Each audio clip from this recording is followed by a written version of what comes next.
My pregnant stepsister tried to destroy my husband's career after he rejected her while living in our house, but if a lawyer accepts our case, we'll sue her even for her Marmot face. Let me tell you about my stepsister Shelby. She's 30 years old and recently divorced from her husband Tobias, who's 34, after 5 years of marriage. She told everyone that she caught him cheating at work and that he had been emotionally abusive throughout their entire marriage. Our whole family was devastated for her, especially when she revealed she was 4 months pregnant right after filing for divorce.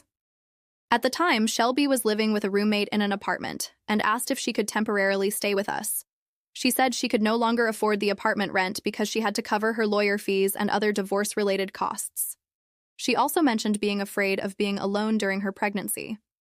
When I discussed it with my husband Damon, who's 32, he wasn't against the idea, so we agreed to let her move in with us.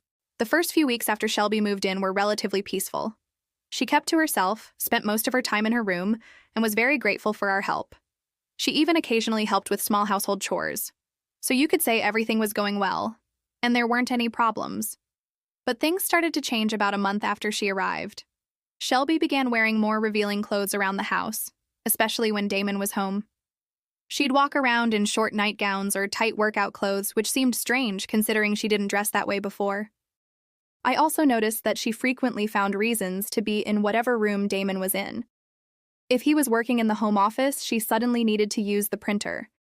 If he was in the kitchen, she got hungry at that exact moment. Damon told me she would make suggestive comments when I wasn't around, like asking if he'd ever thought about being with someone else, or telling him I was very lucky to have such an attractive husband. She also found excuses to touch him, brushing against him in the hallway, touching his arm while talking, or asking for help reaching things she could easily grab herself. Damon and I told her to calm down for everyone's sake, and she seemed to understand. Maybe it was the pregnancy hormones. Last week, I decided to throw Shelby a baby shower. She had mentioned feeling sad that she couldn't do typical pregnancy things because of the divorce, so I wanted to do something nice for her. I invited family members and some of Shelby's close friends. The party itself went well, or at least I didn't have any complaints about the organization. But the problem began the next day. Shelby posted a long message on social media claiming that Damon had been sexually harassing her during her stay with us. She said he made inappropriate comments when I wasn't around, deliberately entered the bathroom when she was in there, and tried to touch her whenever he could. The worst was her claim that during the party I organized, Damon had cornered her in the kitchen and forcibly tried to kiss her, only stopping when they heard footsteps. My family's reaction was immediate and brutal. My stepmother, Phoebe, called me screaming, saying she always knew there was something strange about Damon and that this was all my fault because I had allowed a predator into our family. My dad sent me a text saying he was disgusted with both of us and not to contact him because he needed time to process it. Shelby's friends began filling Damon's social media with hate messages, calling him a predator and threatening to report him to his school as a teacher. These kinds of accusations could destroy not just his current job, but his entire career. He could barely speak when he showed me the emails he was receiving. Some parents from his school had already seen Shelby's post and were demanding that he be fired. I tried to talk to Shelby to try to understand what was going on. She burst into tears, saying she couldn't believe I was choosing my abuser over my pregnant sister. She said she had been afraid to tell me before because she knew I wouldn't believe her. According to her, when we told her to stop, she thought I wouldn't believe her, but at least with my intervention, he would stop. Phoebe backed her up, telling me I was as bad as Damon for not believing her pregnant daughter, especially with everything she'd been through with Tobias. The atmosphere in our house is unbearable now. Damon hardly leaves our room when Shelby is around, saying he's afraid she'll make more accusations. He suggested we ask her to leave, but my entire family insists that throwing out a pregnant woman would prove everything Shelby said about us. They say only monsters would throw out a pregnant woman with nowhere to go. I'm completely lost. My husband is being destroyed by these accusations, but Shelby still lives in our house because we're afraid of making things worse. Damon keeps saying we need to get her out before she makes more accusations, but he also thinks this could escalate and get worse. Shelby is supposed to give birth in 4 months and claims she has nowhere else to go. I don't know what the right decision is anymore. Would I be the bad guy if I throw her out after everything that's happened? Could things get worse? Update 1. After my last post, I spent several sleepless nights thinking about everything that had happened. Maybe it was your comments or my intuition, but perhaps the story of her separation from Tobias wasn't entirely true.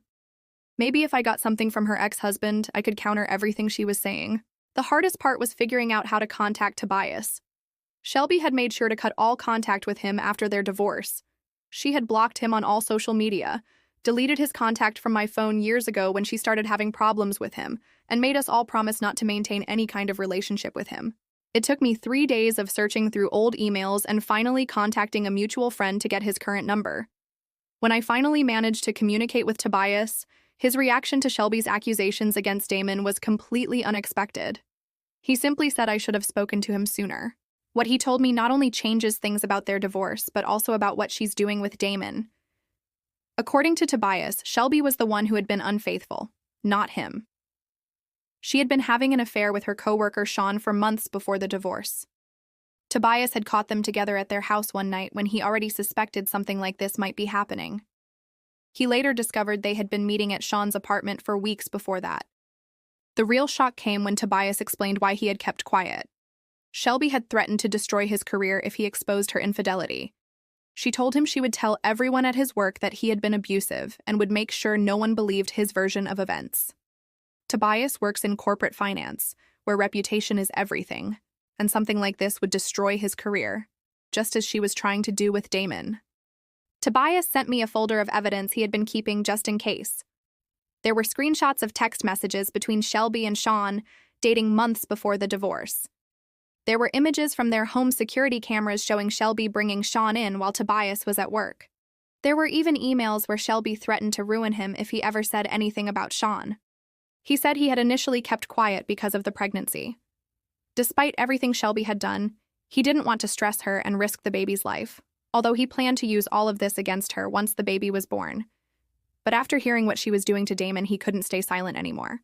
He said he felt partly responsible because his silence had allowed Shelby to maintain her image as an innocent victim, which gave her grounds to say anything and have people believe her because she was the poor victim in a bad divorce.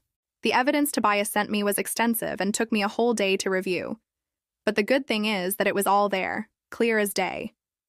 I confronted Shelby with everything I had discovered. I expected her to deny it or try to justify it, but instead she completely broke down. Through tears, she admitted she had made up the accusations against Damon. She said she had developed feelings for him in the past few weeks. She claimed Damon was always so kind to her, always willing to help, and she thought they had a special connection. When she finally tried to make a move on Damon and he rejected her, she got angry.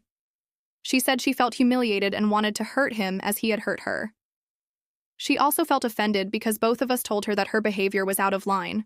She admitted she had carefully planned the accusations, waiting until after the party when everyone would be paying attention to her social media to see the photos. I didn't say anything to her. In my state, it's not necessary, but I recorded our entire conversation. I didn't know if she was going to confess anything, but she did, and I struck gold. But when I showed everything to my family, including Tobias's evidence and Shelby's confession, they still didn't believe us.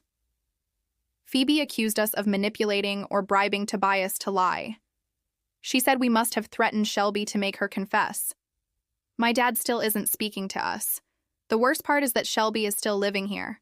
Phoebe threatened to tell everyone we threw out a pregnant woman in her second trimester if we try to make her leave. After discovering I recorded her, Shelby is telling people we're trying to coerce her into changing her story. Damon can barely keep it together.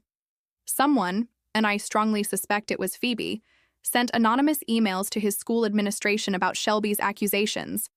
He had to attend a meeting with the principal and the school board. Although they haven't taken any action yet, he's afraid of losing his job.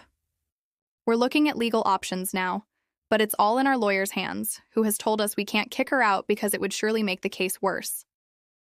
Now his reputation and career are at risk, and I can't help but feel it's partly my fault for asking if Shelby could move in with us. I have so much hatred for Shelby that I'm willing to ruin her life to pay her back for everything she's done. Update 2. Last weekend, while looking for something in the room where Shelby is staying, I found her old phone stored in a shoebox. It was an iPhone she used before upgrading it last year, and I remembered she had complained about losing it during her separation from Tobias. I know I shouldn't have invaded her privacy, but after everything that happened, I felt I needed to know the whole truth. The phone still had battery, and Shelby had never changed her password. It was still her birth year. As soon as I turned it on, all the messages from the cloud started updating. There were dozens of inappropriate message threads with married men from our social circle dating back the last 3 years. She had explicit conversations with our neighbor's husband, my cousin's husband, even an ex-boyfriend of a friend of mine. They seemed like messages a lioness sends to her prey before hunting. At first, she was friendly, then slowly seduced them, eventually sending inappropriate photos and trying to arrange meetups. The worst messages were the ones she had with her previous roommate's husband, Luke. This was from the period when she had separated from Tobias and was living with her friend and roommate, Amy. The messages showed that Shelby had tried exactly the same tactic she used with Damon. She constantly flirted with Luke, and when he firmly rejected her, she started telling Amy that Luke made her feel uncomfortable. The messages ended abruptly around the time Shelby suddenly moved out of their house, claiming Amy and Luke were being mean to her. I spent hours taking photos of everything as evidence. I found messages where Shelby bragged to a friend about how easy it was to manipulate people into believing her stories. She joked about how she could always use the victim card, and everyone would take her side. She was very calculating. The most recent messages on the phone were with Phoebe, just before Shelby moved in with us. They were discussing how Shelby could save money by staying with us, and Phoebe suggested she use the pregnancy to gain sympathy. There were even messages discussing how Damon seemed like an easy target because he always tried to be nice to everyone. We're documenting everything and have contacted our lawyer again to add more evidence to the case. The phone evidence could be the final nail in the coffin for Shelby. I haven't confronted Shelby about the phone yet. I'm gathering more evidence and trying to contact other people she has hurt before taking my next step. I don't want her to know what we know and take countermeasures against it. Damon thinks we should take everything directly to my dad, but at this point, I don't know if it matters. He's already seen enough evidence to believe us, but has decided not to. Even if he asks for forgiveness, how do you forgive something like this? Update 3. I finally reached my limit last week. After collecting all the evidence and talking to several people Shelby had hurt over the years, I decided to confront the situation head-on. My dad organized a family dinner to try to mediate between all of us. He still wasn't speaking directly to Damon, but he had started sending me messages as if wanting to repair our relationship. He proposed this family dinner, so it was a good time to let everything out at once. I waited until everyone had finished dinner. Some people had arrived later, so I couldn't do it before. When I stood up and placed the folder of evidence on the table, I started by playing the recording of Shelby, confessing she had lied about Damon. The expression on everyone's faces as they heard her admit she had made up the accusations was priceless. Only my father and stepmother had heard it until then, and of course, our lawyer. The recording was just the appetizer. Now came the main course and dessert. Then I continued with the messages from her old phone.